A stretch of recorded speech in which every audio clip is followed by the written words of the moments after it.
Dear students, welcome to this module on functional foods and nutraceuticals in sports nutrition. As we all know, the appropriate nutrition is very much essential for the proper performance of exercises. In particular, correct and balanced nutrition is critically important for improvement of athletic performance, conditioning, recovery from fatigue after exercise and avoidance of injury. Although athletes need to eat a well-balanced basic diet, there are several other nutritional factors that are difficult to obtain at sufficient levels from a normal diet, since athletes require more nutrients than the recommended daily allowances. Thus, nutritional supplements contain carbohydrates, proteins, vitamins and minerals have been widely used in various sporting fields, partly because these supplements are essentially taken before, during and or after exercise. Several natural food components have also been shown to exert physiological effects, and some of them are considered to be very much useful when ingested at higher doses or continuously for improving the athletic performance or for avoiding the disturbance of homeostasis by strenuous exercise. Recently, food components with physiological actions have been called functional foods, and its effects of such foods have been scientifically investigated. This article introduces some functional foods, including the basic nutrients, which have been demonstrated to have a beneficial influence on the various physiological changes that occur during sports. The content of this module will enable you all to understand the special foods in sports nutrition and also compile the role of functional foods and nutraceuticals for enhancing the sports performance. The first thing that we have to look into this aspect is the replenishment of water. Water is the main constituent of the human body, as we all know, and it plays an essential role in circulatory function, chemical reactions involved in energy metabolism, elimination of waste products, and as well maintenance of body temperature and plasma volume thereby. When the body temperature rises due to the intense exercise or an athletic performance or a high ambient temperature, sweating occurs in order to radiate the heat in the body, leading to the loss of a large amount of water loss and electrolytes such as sodium especially. This loss of body fluid impairs the thermoregulation and also the circulatory system, leading to a decline of athletic performance. Therefore, it is essential to maintain the homeostasis and athletic performance. Replenishment of water and electrolytes is a basic essential before and during or even after exercise. Generally, it is believed to be useful to drink an isotonic fluid that contains electrolytes such as sodium, potassium and chloride in mixture at concentrations close to those in body fluids. It also has been suggested that intake of hypotonic fluids may exert a similar or more rapid effect on replenishment of body water, because it is shown to rapidly absorb from the small intestine along with other electrochemical gradients, thus improving the performance. And now when we look into the improvement in the endurance levels during the sports activities, the energy consumed during exercise is mainly supplied by carbohydrates and as well the lipids. So it is important for improvement of endurance to regulate the metabolism of these two substrates. During endurance exercises, the glycogen, an energy substrate for muscle contraction, is gradually being depleted, making it difficult to continue the exercises. An effective way to improve endurance is to increase the glycogen stores in skeletal muscle and the liver before the commencement of exercises. When tissue glycogen stores are depleted, exhausted, the glycogen stores synthesis activity is transiently increased, leading to an increase of glycogen storage by conversion from carbohydrates. For instance, it has been reported that glycogen stores can be increased by eating a low carbohydrate diet for 3 days from 6 days prior to the competition, followed by a high carbohydrate diet for the next 3 days, resulting in the storage of 1.5 times, that is 1.5 times more glycogen than that is available normally. If the citrate levels which inhibits the glycolysis is taken concurrently with a high carbohydrate diet, glycogen stores will be further increased due to the inhibition of glycolysis. It is also important to know that for athletes to replenish the glycogen stores during the post-exercise training and also to provide sufficient energy for the next training sessions or competitions.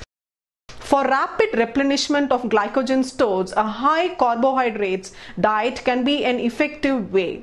Intake of protein rather along with carbohydrates can be a much more effective way for rapid replenishment of muscle glycogen after exercise compared with the carbohydrate supplements alone.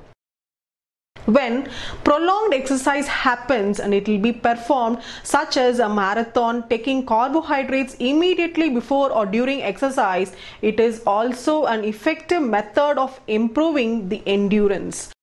Under such conditions, it is desirable very much for the athlete to ingest especially the monosaccharides or oligosaccharides, because these are the rapidly absorbed substances and get transported to the peripheral tissues faster. On the other hand, when we look into the intake of carbohydrates, they inhibit the degradation of fat, which is another energy substrate, especially by stimulating insulin secretion. This further leads to impairment of energy production via the lipid metabolism and accelerates the glycolysis process as an alternate energy production strategy, the pathway. As a result, the consumption of muscle glycogen will continuously increase and the intramuscular acidity levels will decrease due to increased lactic acid production, which may further lead to the impairment of muscle contraction. Therefore, it is very much essential to ingest a diet with carbohydrate that will not inhibit the lipid metabolism at all. It has been suggested that supplements containing fructose, which cause less stimulation of insulin secretion and are unlikely to inhibit lipolysis rather than common carbohydrates such as glucose and sucrose, which may be better for improving the endurance activities. Furthermore, the simultaneous intake of citrate can be expected to promote energy consumption from lipids through inhibition of the glycolysis pathway. This will spare the glycogen and inhibit the lactic acid production so that the weakening of muscle contraction will be delayed very much. An amino acid, for example the arginine, has been reported to modulate the hormones that control the blood glucose levels without inhibiting the lipid metabolism and its pathway, and also to delay the glycogen depletion during this exercise performance. Therefore, it is essential that intake of both citrate and arginine along with carbohydrates that cause little stimulation of insulin secretion before or during exercise may be a very much effective way to improve the energy metabolism and also thereby to supply the optimum energy sources for prolonged exercise. If there is a shift from predominantly glucose-based energy consumption to lipid-based energy consumption, this may lead to improvement of endurance by maintaining the glycogen stores and also inhibit the decrease of intramuscular pH. Those results from the generation of lactate during this exercise performance. Several authors have researched and reported about various factors that can stimulate the lipid metabolism, although there is insufficient evidence about their efficacy. Carnitine is an intracellular enzyme that is required for fatty acid transports across the mitochondrial membrane into the mitochondria, and it thereby promotes the beta oxidation of fatty acids.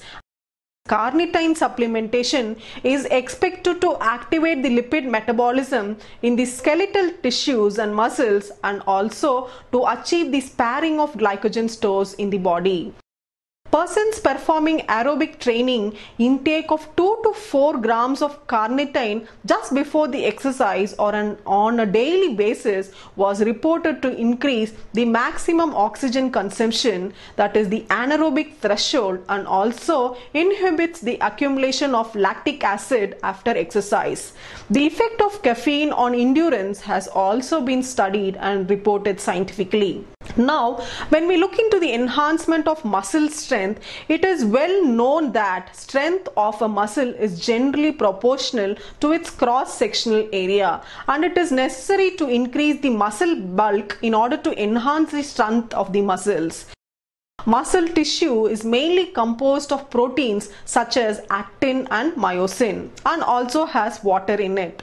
It is important to increase the protein content by modulating the protein metabolism, which increase muscle bulk.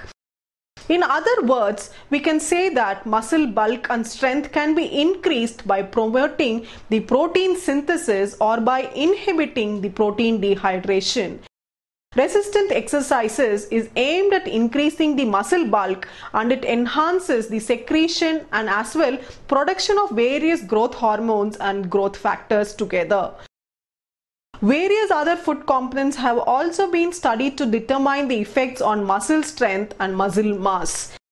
A meta-analysis of the research studies done between 1967 and 2001 has reported the use of two common supplements, the creatine and beta-hydroxy beta-methylbutyrate (BHMB), to augment the lean body mass and as well to strengthen when performing the resistance-based exercises. The human body contains more than 100 grams of creatinine, and almost of which is stored in the skeletal muscles as creatine phosphate. This is used while producing the adenosine triphosphate molecules by degradation of creatine under anaerobic conditions. So improvement of anaerobic metabolism can be expected by increasing the stores of creatine. Thereby, intake of creatine is also a stimulant for water retention and protein synthesis as well.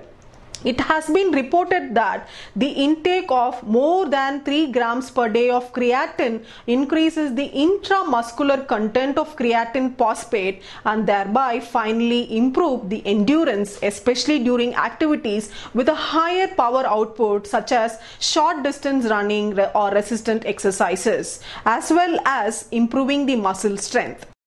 In addition to all these, it has been reported that the intake of creatine accelerates the increase of lean body mass and muscle strength during resistance training.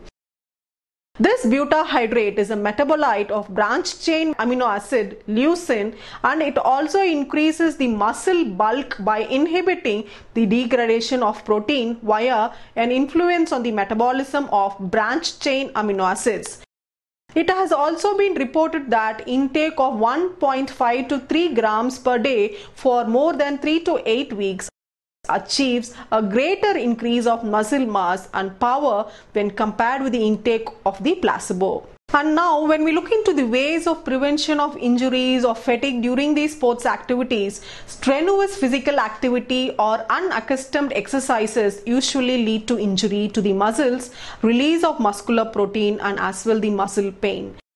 The mechanisms underlying the delayed muscle damage after intense physical activity is not fully understood, but it has been suggested that such delayed injury is due to an inflammatory process reaction induced by the phagocyte infiltration that is triggered by excessive mechanical stress, an increased intracellular calcium concentration and as well the oxidative stress. There are other several reports which examined whether antioxidants attenuate the muscle damage, since a significant increase of oxidative products is noted in the exercised muscles and in the blood in post-exercise, parallel to other parameters of the delayed onset muscle damage. The oxidative injury after acute exercises can be prevented by the intake of antioxidant, especially the vitamin C, E, carotenoids or the polyphenols, not only during exercise but also on daily basis. In contrast, several studies have also reported and indicated that antioxidants do not affect muscle damage and as well the inflammatory response caused by the strenuous exercise. One possibility on this reason of the different results is that the effect of antioxidants is likely to be differences of the exercise conditions such as the intensity of the mechanical stress and oxygen uptake. The reactive oxygen species, which in short we call as ROS, could be related to initiation of the muscle damage. This initiation generates from mitochondria and endothelium during exercise via elevation of oxygen uptake of mycocytes and ischemia reperfusion process, which lead to invasion of phagocytes into the muscle after exercise via the redox sensitive inflammatory cascade. Therefore, the inflammatory response may be inhibited if the production during exercise is decreased just in large contribution on the initiation of muscle damage such as endurance prolonged exercises, not resistance exercises. Additionally, it would be better to take several antioxidants at the same time because the different organs are affected by each kind of antioxidant such as water soluble or lipid soluble compounds. These can provide electrons to each other and also to prevent a change to pro-oxidant status. The glucosamine and the chondroitin are substances that protect the joints of the bones. The glucosamine is an amino acid synthesized in the body that is a component of the synovial fluid, tendons and the ligaments in the joints. But whereas the chondroitin is mainly contained in the cartilages, tendons and the connective tissues of the bones, and also plays an important role as a shock absorber due to its hygroscopic action. The supplementation of oral intake of these substances is suggested to be an effective way to prevent or promote recovery from osteoarthritis associated with exercises and aging, while the effect of supplementation in exercises is not very much clear. There are various kinds of factors expressing fatigue conditions induced by exercise such as glycogen depletion and accumulation of lactic acid during exercise and hyperactivation of the sympathetic nerves in post-exercises.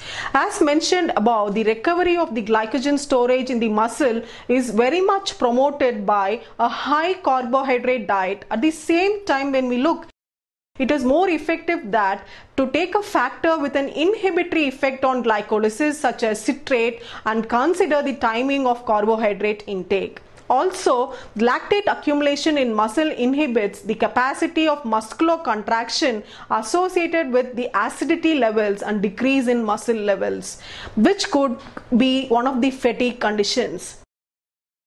Dietary supplementation regulating production or clearance lactate may be very much effective. Dipeptides that are abundant in skeletal muscle, the carnosine and anserine, are known to have a pH buffering effect during this process of supplementation. Supplementation of both these dipeptides is also possible to inhibit the decline of the intramuscular pH by exercises via the buffering action of these dipeptides. And now when we look into what happens in the immunity maintenance of immunity, it is generally believed that moderate exercise enhances the immunocompetence and is very much effective for the prevention of inflammatory diseases, infection and also cancer sometimes, while excessive physical activity leads to immunosuppression and an increase of inflammatory and allergic disorders.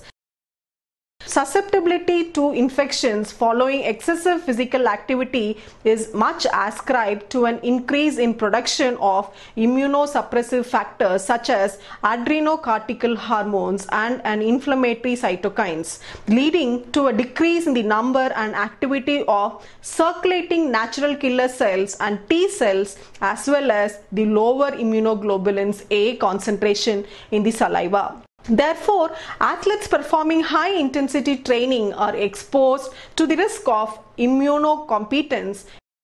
intake of carbohydrates during a prolonged exercise at sub-maximal intensity attenuates to the increase of plasma cortisol and cytokine levels after exercise, which could always lead to the inhibition of immunosuppression. Vitamin C, vitamin E, the antioxidants actions always promote immunity and are essential for T cell differentiation and also maintain its functions of the T cell. However, there is a limited evidence that exists about the effects of vitamin supplementation on immune functions, especially in relations to exercise and sports. Glutamine is important energy source for lymphocytes, macrophages and neutrophils as well. And it is also an essential amino acid for the differentiation and growth of all these cells. Intense exercise especially decreases the plasma glutamine concentration, and this may be related to immunosuppression. When we go to the next section on how to recover the soreness and inflammation, muscle soreness results from mechanical damage that occurs to the muscle and biochemical changes within muscle tissues. It is characterized by inflammation, pain, swelling, soreness, that is stiffness, and the markers of muscle injury such as the creatine kinase and lactate dehydrogenase. There are several modalities that exist and are often used in the attempt to mitigate the soreness and inflammation, including rest, massage, active recovery, using foam rollers, submerging in a cold plunge, stretching, and of course nutrition plays a vital role. And very important aspect is the role of omega-3 fatty acids, which is an upcoming area. The omega-3 fatty acids, including the alpha-linolenic acid ALA, eicosapentaenoic acid EPA, and docosahexaenoic acid DHA, are among the most popular functional ingredients when we talk about omega-3 fatty acids. Aside from all these many health benefits associated with these fatty acids, increased omega-3 concentrations in the blood are associated with decreased levels of protein inflammatory markers, the interleukin, that is the IL, and higher levels of anti-inflammatory markers DHA and EPA are the preferred omega-3 fatty acids because they do not need to be broken down further, whereas very little alpha-linolenic acid is converted to EPA and DHA.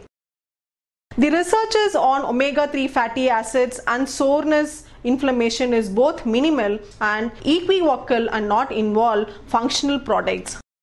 It is important product of research considering the potential to develop future products. In one study done with 22 subjects who consumed fish oil that contained 1.8 grams of omega-3 fatty acids or isoflavones for 30 days before exercise, and during testing, each subject also received 100 international units of vitamin E to minimize the lipid peroxidation. 50 maximal isokinetic eccentric elbow flexion contractions were used to induce the delayed onset muscle soreness, which in short we tell as DOMS, DOMS. The strength parameters, pain, arm circumference, and relaxed arm angle were measured at 48, 72, and 168 hours after exercise. And it showed that the measures of muscle damage, including the cortisol, malondialdehyde, and serum iron, were also measured before supplementation and also after supplementation after exercise. Subjects experienced a significant decrease in relaxed arm angle and strength 48 hours after exercise, but no other significant difference from baseline was observed. Both treatments had no effect, though this could be due in part to a lack of significant changes in most of the variables measured. In addition to the health benefits attributed by consumption of fish oil, these studies provide preliminary but mixed support that fish oil consumption and supplementation may be effective in offsetting the soreness and inflammation that result after intense damaging exercises. And now, when we look into another component related with this, caffeine, caffeine is a multifaceted ingredient that plays several roles in sports performance and weight loss. In doses of 4 milligrams per kilogram, caffeine can increase the mental alertness and as well improve logical reasoning, free recall, and recognize memory tasks. In addition, caffeine can help increase time to exhaustion in endurance exercise boosts, decrease ratings of perceived exertion during sub-maximal endurance exercises, and thereby improve the physical performance during periods of sleep deprivation. Caffeine has also shown an important role in recovery by helping to reduce the muscle pain and soreness. In a double-blind placebo-controlled repeated measures experiment with 9 college-aged girls and who were given 5 milligrams of caffeine per kilogram of body weight, that is equivalent to approximately 2 cups of coffee per person on placebo 24 and 48 hours after 64 eccentric actions of the dormant studies induced that 1 hour after ingestion, the DOMS was measured by visual analog scale and force loss was estimated by maximal voluntary isometric contractions and sub-maximal voluntary eccentric contractions. Caffeine reported to reduce pain significantly during the maximal contractions and had a small effect on pain reduction during the sub-maximal contractions. Although the exact mechanism by which caffeine may work has not been elucidated. And now when we look into the ergogenic supplements in sports nutrition, substances such as creatine, L-carnitine, aspartate, sodium bicarbonate, B-proline, and specific amino acids have recently received scientific attention owing to their possible influence on sports performance and its issues on fatigue and recovery to the sports performers. In many cases, further research is required to establish a conclusive scientific evidence and recommendations about such substances. In the case of L-carnitine, for example, it has a long been suggested that the oral intake of these compounds lead to improved fat oxidation, which may favor the athletic performance in individuals and hence reduce the body fat levels. These suggestions were based on in vitro studies. More recent and well-controlled human studies showed no change in muscle carnitine content after L-carnitine supplementation or any effects based on fat oxidation and performance. The intake of the B-proline preparations and of royal jelly has been reported to initiate the allergic responses in susceptible athletes, which may lead to the anaphylactic shock and even death sometimes. Because there is no evidence for any performance effects of B-proline, its use by athletes should be discouraged. On the other hand, the use of creatine has so far been shown to have no side effects at all and to enhance the physical performance in events lasting for 30 minutes till 3 minutes.